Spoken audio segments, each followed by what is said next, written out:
Hello friends, let us now learn about a disease called as Canavans disease. What is this Canavans disease and why does this occur?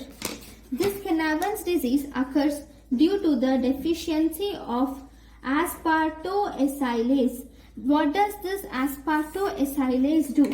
Normally, this aspartoacylase will remove the acetyl group from N-acetyl aspartic acid. It will remove the acetyl group, that is acetate is formed. That is, this aspartoacylase will remove the acetyl group from N-acetyl aspartate. Okay, what is this N-acetyl aspartate? This N-acetyl aspartate is a molecule which is synthesized in brain, and it acts as a reservoir for acetate. It produces acetate, and this acetate is needed for myelin synthesis. So this acetate synthesis occurs with the help of this aspartoacylase, and this acetate is important for myelin synthesis. But due to any reason, whatever the reason may be, if this aspartoacylase enzyme is deficient, then this leads to the disease called as Canavans disease.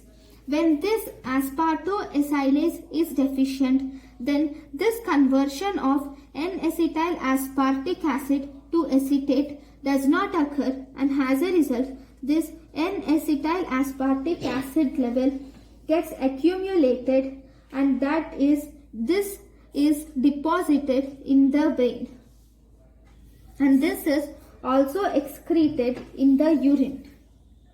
So here the main clinical feature is due to absence of myelin, the baby will have megalencephaly, that is increased size of the brain is noted, and you will also see leukodystrophy to occur in the patients with Canavans disease. Then, how are we going to diagnose this Canavans disease? The diagnosis of this Canavans disease is by determining this aspartoacylase deficiency. Aspartoacylase deficiency is demonstrated in skin fibroblasts, and in the urine we can also detect N-acetyl aspartic acid is increased in the urine. So this is about the disease Canavans disease. Thank you guys for watching my lecture. Thank you.